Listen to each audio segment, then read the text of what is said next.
হয় নিশ্চয়কৈ প্ৰতিদিন আমি আয়োজন কৰা দ্বিতীয়বাৰৰ যিটো নন্দিনী উইণ্টাৰলেণ্ড সেই অনুষ্ঠানৰ আজি শেষৰটো দিন আৰু শেষৰটো সন্ধ্যা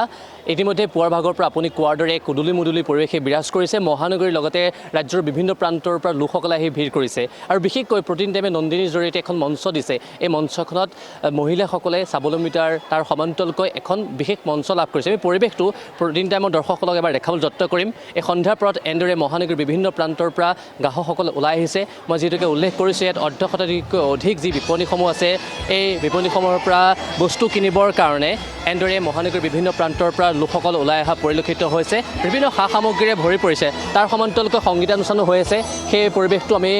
ভিডিঅ' জাৰ্নেলিষ্ট জানুস্কৰ জৰিয়তে দেখুৱাবলৈ যত্ন কৰিম এক উদুলি মুদুলি পৰিৱেশে বিৰাজ কৰিছে মই ইতিমধ্যে উল্লেখ কৰিছোঁ আজি দেওবাৰ এই দেওবাৰ দিনটোত এনেদৰে লগ সমনীয়া বন্ধুবৰ্গ পৰিয়ালৰ সৈতে মহানগৰীৰ বিভিন্ন প্ৰান্তৰ পৰা লোকসকল ওলাই আহিছে আৰু এনেদৰে সকলোৱে বিপণীসমূহত আহি ভিৰ কৰিছে এক সফল সমাপ্তি বুলি ক'ব লাগিব কাৰণ এনেদৰে বৰ্তমান সময়ত বিভিন্ন প্ৰান্তৰ পৰা লোকসকলৰ ভিৰ দেখিবলৈ পোৱা গৈছে তাৰ সমান্তৰালকৈ সংগীতানুষ্ঠান চলি আছে আজিৰ দিনটোত কেইবাগৰাকীও শিল্পীৰ সংগীতানুষ্ঠান আছে সেই সংগীতানুষ্ঠান চাবৰ কাৰণেও বৰ্তমান সময়ত বিভিন্ন প্ৰান্তৰ পৰা সংগীত অনুৰাগীসকলে আহি পেলাই এনেদৰে ভিৰ কৰিছেহি আৰু তাৰ সমান্তৰালকৈ আজি শেষৰটো মাহৰ প্ৰথম দিন অৰ্থাৎ ডিচেম্বৰ মাহৰ প্ৰথমটো দিন এনেদৰে এটা খুব সুন্দৰ সন্ধিয়া উপভোগ কৰিবৰ কাৰণে এনেদৰে মহানগৰীৰ বিভিন্ন প্ৰান্তৰ পৰা আহি উপস্থিত হৈছেহি এক সফল সামৰণি আৰু এই সামৰণি অনুষ্ঠানত এনেদৰে এটা ভিৰ দেখিবলৈ পোৱা গৈছে এক উখল মাখল উদুলি মুদুলি পৰিৱেশে বিৰাজ কৰা পৰিলক্ষিত হৈছে তাৰ সমান্তৰালকৈ আমি দেখুৱাইছোঁ পৰিৱেশটো আৰু এই মুহূৰ্তত প্ৰতিদিন টাইমৰ সঞ্চালিকা মহোদয় আমাৰ মাজত উপস্থিত আছে পোনে পোনে মই তেখেতৰ কাষলৈ আহিছোঁ মই আপোনাৰ পৰা জানিব চেষ্টা কৰিম নন্দিনী আজি শেষৰটো দিন আৰু সফল সামৰণি আমি ইতিমধ্যে দেখিছোঁ বহু ৰাইজৰ ভিৰ দেখিবলৈ পোৱা গৈছে কি ক'ব বিচাৰিম হয় খুবেই ভাল লাগিছে তিনিদিনীয়া কাৰ্যসূচী আছিলে আমি সফলভাৱে এই তিনিদিন পাৰ কৰিবলৈ সক্ষম হ'লোঁ আৰু মই ভাবিছোঁ যে ওমেন এণ্টাৰপ্ৰিনাৰ্ছবোৰে এটা প্লেটফৰ্ম পাইছে ইয়াতে আৰু মানুহে সঁহাৰি জনাইছে গুৱাহাটীবাসী ৰাইজে আহি পেলাই ইয়াতে গানৰ পৰা খোৱাৰ খাদ্যৰ পৰা বিপণীলৈকে সকলোখিনি উপভোগ কৰিছে সেই আশা কৰোঁ যে সকলোৱে যাতে এটা ভাল সময় ইয়াতে কটাব পাৰে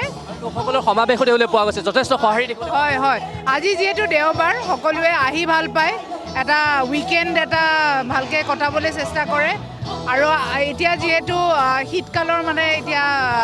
আগমন ঘটিছে তো সেইকাৰণে সকলোৱে খাই ভাল পায় এইখিনি এই বতৰটোৱে সেনেকুৱা যিহেতু সেইকাৰণে এটা মানে পৰিৱেশ দিয়াৰ এটা আমাৰ চেষ্টা